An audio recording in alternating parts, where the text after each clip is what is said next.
বিশ্বনবী দুনিয়ায় আসার আগেও নবী ছিলেন, এখনো নবী, কিয়ামত পর্যন্ত নবী।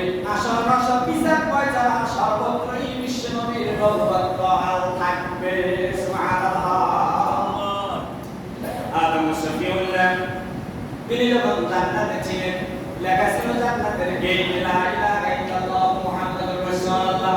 আদম শফিউল্লাহকে জান্নাত থেকে বের করে দেওয়ার পরে লা তাকরাবা হাদিস শাজারা, ওই যে নিষিদ্ধ বৃক্ষের কাছে যেতে নিষেধ করেছেন, যাইবেন শয়তানের ওয়াসওয়াসায় পড়ে যাওয়ার পরে যা হলো আপনারা জানেন, পৃথিবীর আসলে শাস্তির কদম। আল্লাহ পাক হযরত আদম আলাইহিস সালাতু ওয়াস সালামকে শ্রীলঙ্কার শরৎ দ্বীপে পাঠাইলেন, হযরত হাওয়াকে জিদ্দা পাঠাইলেন। জিদ্দা মানে হলো আদিমাতা, ওই হাওয়া আলাইহিস সালাতু ওয়াস সালাম আবার নামে হলো জিদ্দা। জিদ্দা মানে হলো আদিমাতা, হাওয়া আলাইহিস সালাতু ওয়াস সালামের উপাধি হলো আদিমাতা। আদিমাতা নয়, আদম যদি আদিমাতা, আদমের স্ত্রী কি হবে? জিদ্দা মানে হলো আদিমাতা। দুজন 350 বছর কান্নাকাটি করলেন, শেষ পর্যন্ত আল্লাহর কাছে বললেন, রব্বুল আলামিন, জান্নাতে যখন আমি আমার স্ত্রী ছিলাম, ওইখানে তো লা ইলাহা ইল্লাল্লাহ মুহাম্মাদুর রাসূলুল্লাহ দেখলাম। রব্বুল আলামিন লা ইলাহা ইল্লাল্লাহ দ্বারা বুঝলাম তুমি ছাড়া কোনো ইলাহা নাই, মুহাম্মাদুর রাসূলুল্লাহ। এই কোন মুহাম্মদ? আল্লাহ ওই মুহাম্মদের ওসিলায় আমাদেরকে, আমাকে আর আমার স্ত্রীকে মাফ করে দাও।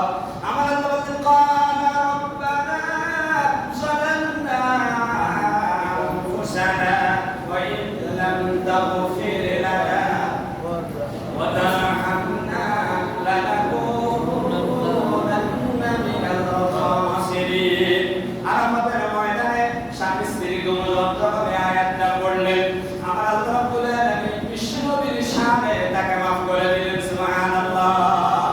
তাহলে বিশ্বনবী দুনিয়ায় আসার আগে নবী ছিল, এজন্য আদম শফিউল্লাহ ওনার নাম নিয়ে ওনার উসিলা দিয়ে আল্লাহর কাছে মুনাজাত দিলেন, আল্লাহ মাফ করে দিলেন। আজও যদি বনি আদম অপরাধ করার পরে তাওবা করে বিশ্বনবীর শানে দুরূদ শরীফ পড়ে দুই হাত ধরে আল্লাহর কাছে মাফ চায়, আল্লাহ মাফ করে দিবে কিনা? আমার ভাইয়েরা, বাবারা, বুঝাতে চাচ্ছি, আল্লাহ রাব্বুল আলামিন যত পয়গম্বর পৃথিবীতে প্রেরণ করেছেন, সব পয়গম্বরদেরকে কিতাব দেন নাই। কাউকে কিতাব দিয়েছেন, কাউকে আগের নবীর শরীয়তের উপর দাওয়াত দেওয়ার ওয়াদা দিয়েছেন। তবে যাদেরকে কিতাব দিয়েছেন তাদের কিতাবগুলো সমসাময়িক, তারা যতদিন বেঁচে ছিল ততদিন ওই কিতাবগুলো পড়লে সওয়াব পাওয়া যেত। তারা যতদিন দুনিয়াতে ছিল ওই কিতাবগুলো পড়লে সওয়াব পাইত, ওগুলোর কার্যকারিতা ছিল, ওইগুলোর আয়াত দ্বারা শরীয়তের উপর আমল করা লাগতো। ওনারা যখন ইন্তেকাল করলেন, নতুন যখন কিতাব আসলো, আগের কিতাবের কার্যকারিতা আল্লাহ পাক বাতিল করে দিলেন। প্রথম নাম্বার 16 নম্বর পৃষ্ঠা আল্লাহ পাক বলেন, মানানসাখ মিন আয়াতিন আও নুসিহা না'তি বিখাইরিন মিনহা আও মিসলিহা। যেমন কিতাব নাযিল করার পরে ঈসা আলাইহিস সালাম, মুসা আলাইহিস সালামের উপর তাওরাত কিতাব নাযিল করলেন। তাওরাত কিতাব নাযিল করার পরে জাবুর কিতাবের কার্যকারিতা শেষ। আবার ঈসা আলাইহিস সালামের উপর যখন ইনজিল কিতাব নাযিল করলেন, তাওরাত কিতাবের কার্যকারিতা শেষ। ইনজিল কিতাবের কার্যকারিতা ততদিন পর্যন্ত ছিল ততদিন পর্যন্ত মুহাম্মদুর রাসূলুল্লাহর উপর কোরআন শরীফ নাযিল হয় নাই। কোরআন শরীফ নাযিল হওয়ার পরে আসমানি সব কিতাবের বিধান, আইন সব কিছু আল্লাহ পাক বাতিল করে দিয়ে বিশ্বনবীকে বললেন, মানানসাখ মিন আয়াতিন আও নুসিহা না'তি বিখাইরিন মিনহা আও মিসলিহা। এই আয়াত দ্বারা পূর্ববর্তী সব কিতাবকে আল্লাহ পাক রহিত করে দিয়েছেন। বুঝাতে চাচ্ছি, অন্যান্য নবীদেরকে যে কিতাব দিলেন, ওই কিতাবের কার্যকারিতা তাদের হায়াতের সাথে সংশ্লিষ্টতা ছিল। তারা ইন্তেকাল করলে নতুন কিতাব আসলো, তাদের কিতাবের কার্যকারিতা বাতিল হয়ে গিয়েছে। একমাত্র কেবলমাত্র বিশ্বনবী দুনিয়ায় আসার আগে নবী ছিলেন, এখনো নবী, কিয়ামতের পরও নবী। তাকে যে কিতাব দিলেন সেই কিতাব তখনও কার্যকারিতা ছিল, এখনো আছে, কিয়ামতের পরেও এই কিতাবের কার্যকারিতা থাকবে। সুবহানাল্লাহ। তাহলে এমন একজন নবীকে আমরা ভালোবাসবো কিনা?